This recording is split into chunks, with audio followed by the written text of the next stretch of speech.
दोस्तों हाल ही में हमारे देश के प्रधानमंत्री ने 2000 के नोट जो है वो बंद करने का ऐलान कर दिया।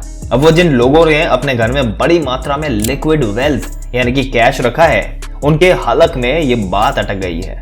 दोस्तों भारतीय परिवारों की जमा पूंजी दाल चावल के डिब्बों में कैश के तौर पर रखी होती है। ऐसे में 2000 के नोट स्टोर करने में आसान होते हैं, लेकिन अब जब 2000 के नोट बंद हो रहे हैं तो लोगों के मन में सवाल है कि घर में हम कितना कैश रख सकते हैं या घर में कितना कैश रखना लीगल होगा। आज के इस वीडियो में हम आपको इन्हीं सभी सवालों के जवाब देने वाले हैं।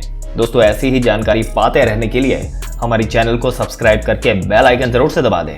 आइए आगे बढ़ते हैं और बताते हैं आपको इस मुद्दे की पूरी बात शुरू से। दोस्तों जब कोविड आया उसके बाद डिजिटल लेन देन का चलन काफी बढ़ गया। अब लोग ज्यादातर ट्रांजैक्शन यूपीआई और डेबिट और क्रेडिट कार्ड के जरिए ही कर रहे हैं, लेकिन अभी भी एक जनरेशन के लोग जो बड़े हैं वो लेन देन के लिए कैश में ट्रांजैक्शन करना ज्यादा पसंद करते हैं।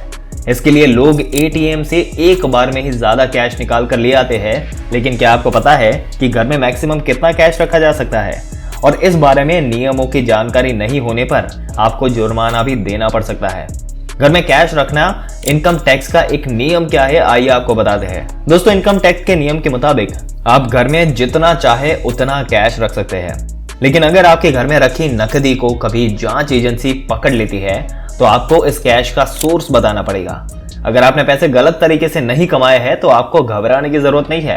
आपके पास इसके लिए पूरे डॉक्यूमेंट्स होने चाहिए। वही आपने टैक्स रिटर्न भरा है तो भी आपको घबराने की जरूरत नहीं है। लेकिन अगर आपके घर में रखे कैश के बारे में सोर्स नहीं बता पाते तो आपको जांच एजेंसी आपके ऊपर कार्रवाई कर सकती है।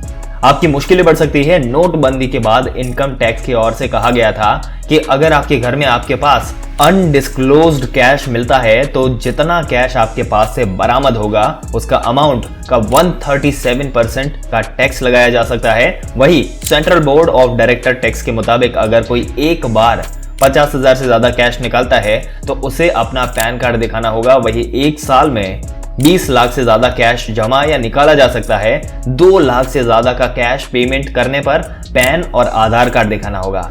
और दोस्तों अगर आप कैश का हिसाब नहीं देते तो आपकी मुश्किलें बढ़ सकती है। अगर इनकम टैक्स डिपार्टमेंट की ओर से आपके घर पर छापा मारा जाता है और बड़ी संख्या में कैश बरामद होता है जिसके साथ आप उस कैश के बारे में सही जानकारी नहीं दे पा रहे तो फिर आपको भारी जुर्माना भरना पड़ सकता है। इसका मतलब है कि आपके पास जितना कैश रखा है वो तो जाएगा ही, उसके ऊपर 37% और आपको भरना पड़ेगा। वही दूसरी तरफ घर, मकान, गाड़ी या शादी विवाह के टाइम पर अक्सर बड़े लेन देन करने की जरूरत पड़ जाती है। इस तरह के लेन देन करने से पहले जरूरी है कि आपको कुछ बातों का ध्यान रखना चाहिए।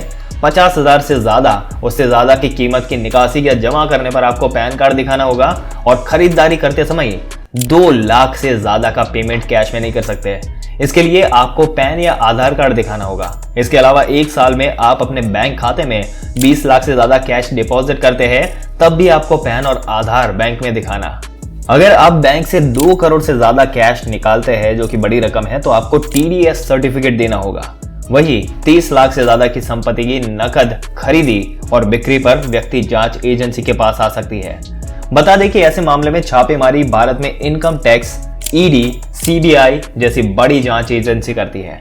इन एजेंसी ने लोगों के घरों से करोड़ों रुपए के हिसाब के कैश बरामद भी किए हैं और प्रवर्तन निदेशालय ईडी ने पश्चिम बंगाल में एक बड़ी कार्रवाई करते हुए अर्पिता मुखर्जी के फ्लैट से 50 करोड़ कैश जब्त किया था। इससे पहले भी इस तरह की कार्रवाई कई बार हो चुकी है। आइए अब आपको बताते हैं कि साल 2022 में ईडी की सबसे बड़ी छापेमारी के बारे में।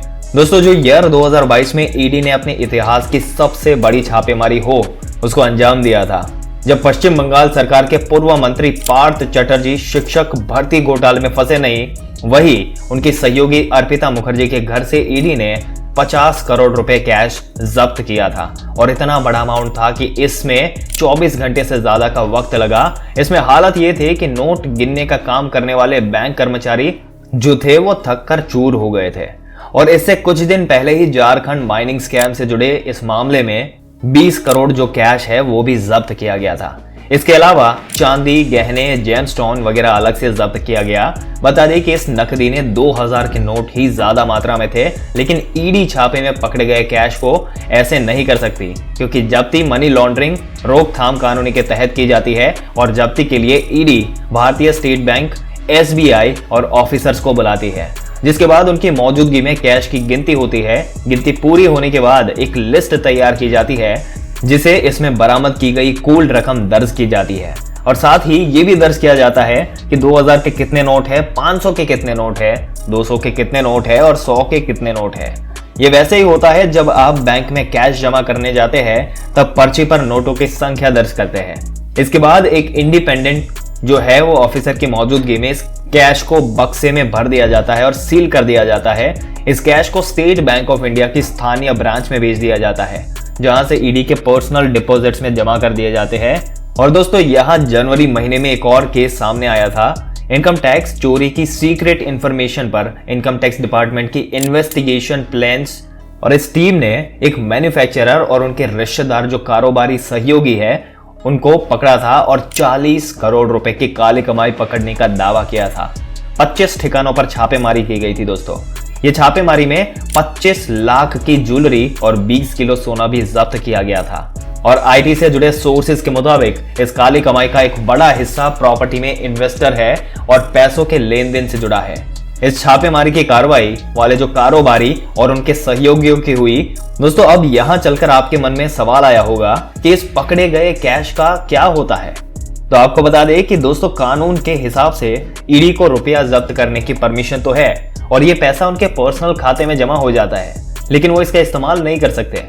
दरअसल होता यह है कि जब्ती के बाद आरोपी को पैसे के सोर्स और लीगल अर्निंग्स होने के सबूत देने का मौका दिया जाता है और जब तक इससे जुड़ा केस चलता है तब तक ये कैश ईडी के पास पड़ा रहता है।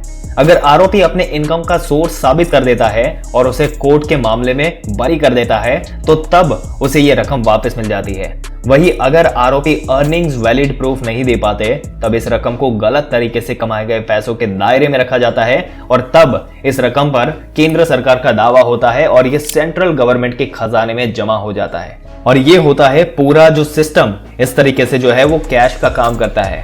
तो शायद दोस्तों आपको पता चल ही गया होगा कि आप कितना कैश रख सकते हो, किससे ज्यादा। अगर इससे ज्यादा कैश रखा तो आपको क्या क्या डॉक्यूमेंट्स की रिक्वायरमेंट होगी और आपको प्रॉपर तरीके से जो इनकम है उसके रिटर्न जो है वो फाइल करने की जरूरत है, ताकि गवर्नमेंट को इसकी इंफॉर्मेशन रहे और सही तरीके से जो सिस्टम है वो आगे बढ़ पाए।